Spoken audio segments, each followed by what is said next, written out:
got here is a rolling hangar, Dave. Instead of paying a whole bunch of money at your local airport, if you can find a hangar, a lot of airports have trouble with that. Here's a whole rolling hangar, and if you look down here and you see this nice channel arrangement they've got, it's got an ability to roll this thing right back in. I bet you one person can do it, and I know one person can fold the wings back, and I know it only takes about 10 minutes to do both of them. What's this airplane called? This is now it's got a new name actually. We knew this by another name earlier, but they've rebadged it now. Aerotrek aircraft, and it's the Aerotrek A240. There's an A220 and an A240. The 240 is the one with the tri-gear on it. They also offer a conventional gear model, but this one's what a lot of people are going to like because they're used to tricycle gear. Now, this airplane looks a lot like an American airplane that I'm familiar with. Well, it does look a little bit like an American airplane, originally derived from the Avid Flyer. They were the first guys that made something that looked like this. And then along came another company called Kit Fox, who used the Avid Flyer design. And one thing led to another, and actually there's a few designs around the world that have emulated that. But these guys have now taken this quite a bit further.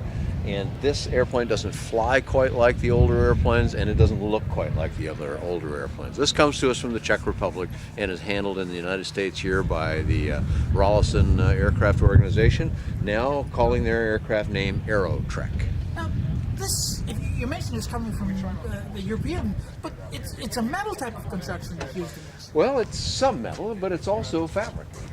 The wings are a fabric finished airplane, and it's a fabric fuselage, but with a steel, welded steel space frame, it's sometimes called, or welded steel interior structure.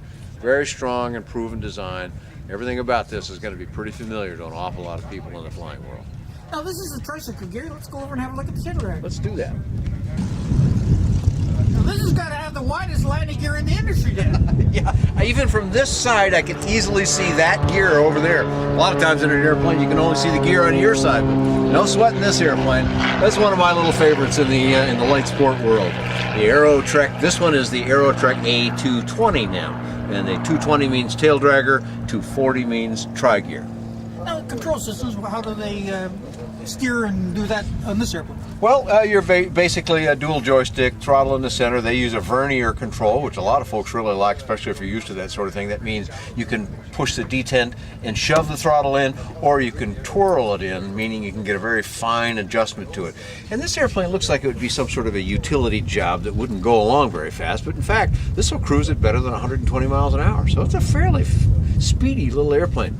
Partly because it's lean in its construction. You notice all of its structure in here. These aren't big, fat, heavy tubes. This thing has been designed all the way from the beginning to be a very light and efficient flying airplane. And control system using dual joysticks and dual joysticks. Yep, rudder pedals on both sides. You can see me working. I'm sitting, of course, on the right side here, but fulls on both sides. And then as I move my feet up, I've got toe brakes, and they're on both sides. You combine that with a tail wheel, and this airplane is going to maneuver on the airport ramp as well as any aircraft you can find. And it looks like the seats are very comfortable there. They are very comfortable. Nice cloth finish to them. A lot of people think leather is so great, but cloth in many conditions is really more comfortable on the body. With the support, I'm sitting in here. It feels very good. I could sit in this airplane for a while. And let's take a look around here behind us. Look at all this baggage space we've got back here. First of all, one nice little feature, your headset can input right here so that you don't have cords running all over the front of the cockpit, and you've got them on both sides back here. But then look at this baggage area we got back here. There's quite a bit of room back in here. And you've got places you can tie down again to some of this space frame structure that it's got inside.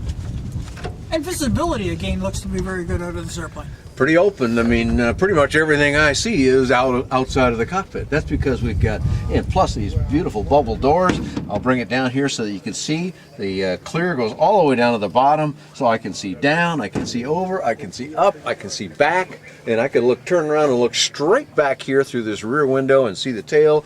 When I do my pre-flight adjustments, I can see the action of wiggling the stick and know that I've got the controls in the right place. And the bubble doors are giving you a little more room at the shoulder too. They do. Let me sit in here straight, and I'll bring this door in, and I'll actually close it all the way so you can see just how far that goes.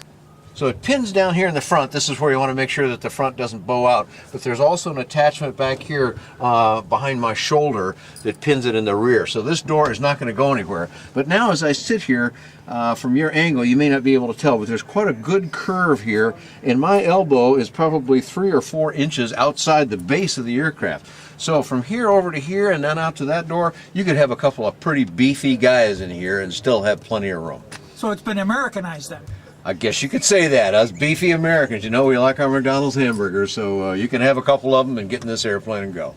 Now, looking up at the wing, it looks like you got a sight gauge there again. Yep, and again, it's on both sides, so each wing, fuel is contained in the wing tanks, of course, and you know, these kind of sight gauges, as we've said on a couple other airplanes, they show you what you've got, and there's no ifs, ands, or buts about it. Now, of course, we're in a tail dragger, so when it comes up to a flying attitude, then that's when those are going to read correctly.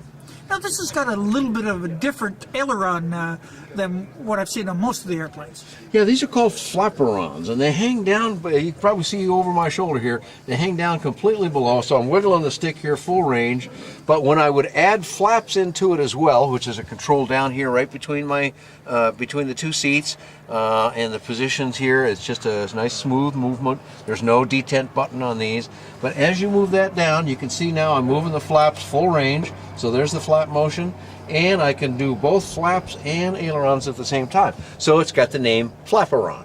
And this has been worked out over many years. You see it's a completely free-flying surface, so it's not attached to the wing, and therefore it gets great airflow over it. And those little tubes that are sticking out in front of it are mass balances to prevent such things as flutter while you're flying. And what would they normally be powering this with? This one comes with the Rotax 912. Both their tail dragger and tri-gear model use a Rotax 912 on it, and they come with a 3-blade prop, composite prop on it as well. And what kind of performance would we be getting out of that? Well, you'll see about 120 miles an hour, maybe even a little bit more than that. So this looks like that kind of utility Cub-like airplane, but it'll actually fly right away from a Cub. So if we want to get more information on it, where would we go?